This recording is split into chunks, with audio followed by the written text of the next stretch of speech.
질병관리국도 청으로 승격시켜주고 예. 그랬던 거 아닌가요? 그렇습니다. 재난안전법 15조 3항을 보면 중앙대책본부장이 재난에 수습하는 데 필요한 범위에서 시도 또 시군구의 지역대책본부장을 지휘할 수 있다.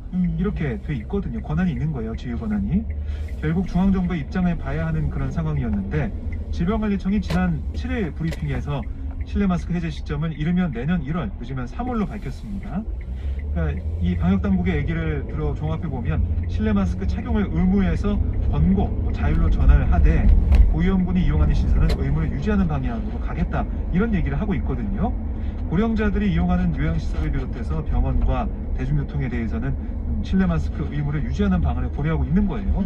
앞으로 전문가들의 얘기, 토론을 들어보고 이번 달 중에 이 명확한 얘기를 하겠다는 게 중앙정부의 입장입니다. 네. 그런데 좀 신기한 게 맨 처음에 방역당국의 입장은 실내 마스크 해제에 대해서 좀 조심스러운 모습이었거든요. 근데 네. 되게 빨리 좀 변한 것 같다는 느낌이 들고 요즘에 또 코로나19 신규 확진자도 증가세 보이고 있어서 이것뿐만 아니라 독감 환자들까지 늘어나고 있어서 좀 걱정이라던데 좀 성급한 거 아니냐 이런 목소리도 있고요. 그렇습니다. 그러니까 방역당국이 맨 처음에는 이 실내 마스크 해제하겠다는 대전시, 충남도 이런 것에 대해서 시기상조다라고 난성을 표했거든요. 근데 며칠 사이에 해제 가능성 언급하면서 이르면 1월, 늦어도 3월 이런 얘기를 하기 시작했습니다. 예. 그러니까 이게 결국에는 여권 내에서도 실내 마스크 해제 얘기가 나오고 또 대전과 충남 단체장들이 국민의힘 소속이거든요. 이 여권과 시그널을 맞춘 그런 입장을 보이는 게 아니냐. 그렇다면 윤석열 정부에서는 과학 방역을 하겠다고 강조해왔는데 지금 과학 방역이 아니라 정치 방역하는 게 아니냐 이런 지적이 나오고 있는 거고요. 예. 그리고 지적하신 것처럼 코로나19와 인플루엔자, 그러니까 독감이 동시에 유행하고 있는 상황이에요. 특히 코로나 신규 확진자를 보면 오늘 0시 기준으로 신규 확진자가 62,738명 늘었습니다. 네. 일주일 전보다 9,877명 늘어났고요. 특히 주 후반으로 갈수록 원래 신규 확진자 수가 이제 줄어드는데 어제와 비교해봐도 4명이 늘었어요. 그러니까 이게 보면은 코로나 신규 확진자가 늘고 있다라는 지적이 나오고 있는 거고요. 독감 환자가 늘어나고 있어서 트윈데믹 우려가 커지고 있다. 그래서 전문가들은 굳이 성급하게 풀 필요가 없다. 이왕이면 이동량이 많아지는 설 연휴가 지난 내년 1월 말이 이른바 적기로 볼 수 있는 게 아니냐 이런 얘기가 나오고 있어요. 예. 결국 실내 마스크 해제를 바라는 분들도 많겠지만 저도 많이 좀 바라고 있습니다. 그렇죠. 방송할 때 좀 벗고 하고 싶다는 네. 생각도 많이 드는데 하지만 실내 마스크 젊은 층은 괜찮지만 이게 고위험군을 우리가 보호한다는 의미잖아요. 그럼요. 그런 의미가 좀 크기 때문에 실내 마스크 해제는 좀 신중을 기해야 되지 않겠냐 이런 목소리가 많이 나오고 있습니다. 네, 지금까지 오마이뉴스의 박정호 기자였습니다. 고맙습니다. 고맙습니다.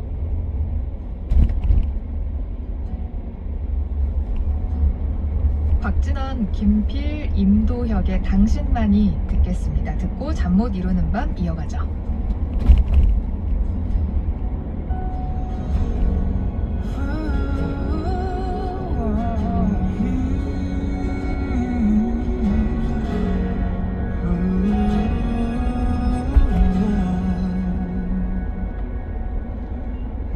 눈부신 햇살이 비춰도 제게 무슨 소용있겠어요.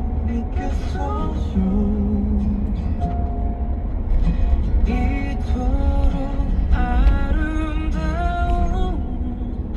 당신만이 나에게 빛이 되는 걸.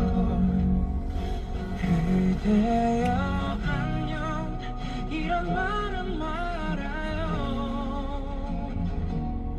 사랑의 눈빛만을 주세요.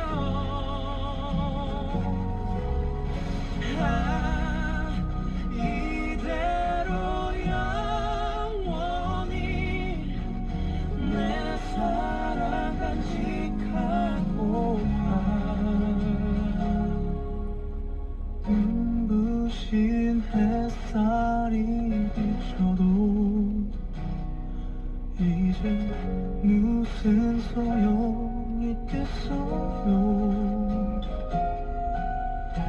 이토록 아름다운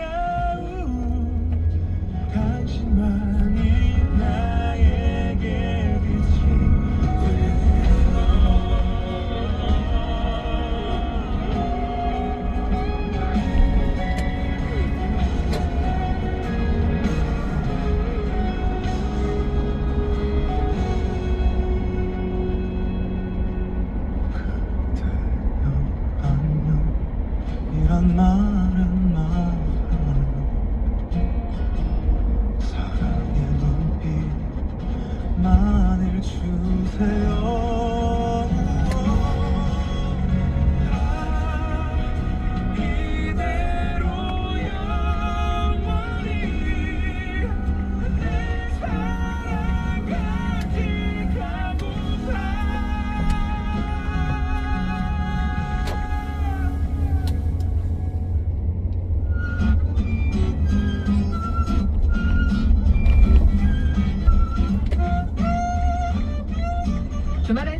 네, 근심 걱정 전문가죠. 김민아 시사평론가와 잠 못 이루는 밤 함께합니다. 안녕하세요.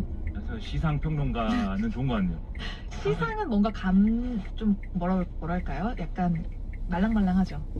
아, 말랑말랑한가요? 저는 상을 주는 건 줄 알고. 아, 시상. 저는 이제 시에 대한 생각. 그러니까 뭔가 이제 감성의 차이가 있네요. 저는 뭐 상,